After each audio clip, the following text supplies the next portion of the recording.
Welcome to good news update చూద్దాం. దేశంలోని రైతులకు కేంద్ర ప్రభుత్వం గుడ్ న్యూస్ చెప్పింది. ప్రధానమంత్రి కిసాన్ సమ్మాన్ నిధి పథకం కింద రాబోయే విడత నిధుల విడుదలకు ప్రభుత్వం ముహూర్తం ఫిక్స్ చేసింది. ఈ నెల 13న ఈ మొత్తం నగదు అన్నదాతల బ్యాంకు ఖాతాలో జమ చేయనుంది. పీఎం కిసాన్ పథకం ద్వారా అర్హులైన ప్రతి రైతుకు ఏడాదికి 6,000 రూపాయల ఆర్థిక సాయం అందుతుంది. ఈ మొత్తాన్ని 3 విడతల్లో 2,000 రూపాయల చొప్పున ప్రభుత్వం అందిస్తోంది. ఈ నెల 13న విడుదలయ్యే నిధులు నేరుగా లబ్ధిదారుల ఖాతాల్లోకి వెళ్తాయి. కేంద్ర ప్రభుత్వం ఇప్పటికే అన్ని రాష్ట్రాల నుంచి లబ్ధిదారుల జాబితాను సేకరించింది. ఈ పథకం అమలులోకి వచ్చినప్పటి నుంచి వ్యవసాయ రంగంలో పెట్టుబడుల ఇబ్బందులు కొంతవరకు తగ్గాయి. ముఖ్యంగా చిన్న సన్నకారు రైతులకు ఈ సాయం ఒక ప్రసాదంగా మారింది. విత్తనాలు, ఎరువులు కొనుగోలు చేయడానికి డబ్బులు ఎంతో ఉపయోగపడతాయి. ఇక ఈ నగదు లబ్ధిదారులు తమ ఖాతాల్లో డబ్బులు జమ అయ్యాయో లేదో తెలుసుకోవడానికి పీఎం కిసాన్ పోర్టల్లోని నో యువర్ స్టేటస్ ఆప్షన్ ద్వారా వివరాలు తెలుసుకోవచ్చు.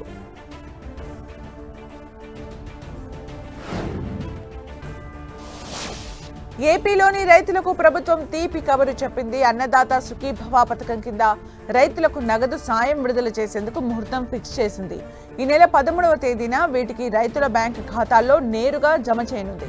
కేంద్ర ప్రభుత్వ పీఎం కిసాన్ పథకంతో కలిసి అన్నదాత సుఖీభవ పథకాన్ని ఏపీ ప్రభుత్వం అమలు చేస్తోంది. పీఎం కిసాన్ డబ్బులు విడుదల చేసే రోజే ఏపీ ప్రభుత్వం అన్నదాత సుఖీభవ సొమ్మును రైతులకు జమ చేస్తోంది. ఈ నెల 13వ తేదీన పీఎం కిసాన్ సొమ్మును ప్రధాని మోదీ విడుదల చేయనున్నారు. దీంతో అదే రోజు ఏపీ ప్రభుత్వం అన్నదాత సుఖీభవ డబ్బుల్ని అందించనుంది. పీఎం కిసాన్ కింద 2,000, అన్నదాత సుఖీభవ కింద 4,000 కలిపితే మొత్తం 6,000 రైతుల అకౌంట్స్ లో జమ కానున్నాయి. పీఎం కిసాన్ కేంద్రం జమ చేయనుండగా ఏపీ ప్రభుత్వం నుంచి 4,000 అందనున్నాయి. మార్చి 13న ఇవి రైతుల ఖాతాల్లో జమ కానున్నాయి. ఫిబ్రవరిలోనే ఈ నగదును ఏపీ ప్రభుత్వం అందించాల్సి ఉండగా పీఎం కిసాన్ విడుదల ప్రక్రియ ఆలస్యం కావడంతో జాప్యం జరిగింది.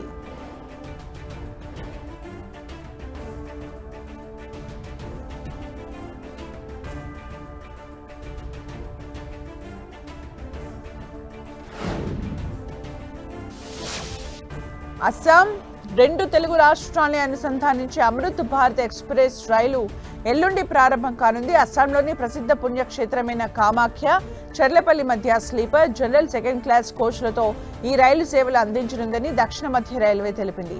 ఈశాన్య ప్రాంతాల వైపు వెళ్లే ప్రయాణికులకు తక్కువ ఛార్జీలతో సౌకర్యవంతమైన ప్రయాణం సాధ్యమవుతుందని దక్షిణ మధ్య రైల్వే వెల్లడించింది. ఈ రైలు మార్గ మధ్యలో ఏపీ, తెలంగాణలోని Srikakulam road, Vizianagaram junction, Pendurthi, Duvvada, Samarlakota junction, Rajamahendravaram, Tanuku, Bhimavaram town, Gudivada, Vijayawada, Guntur, Nalgonda stations లో ఆగుతుంది.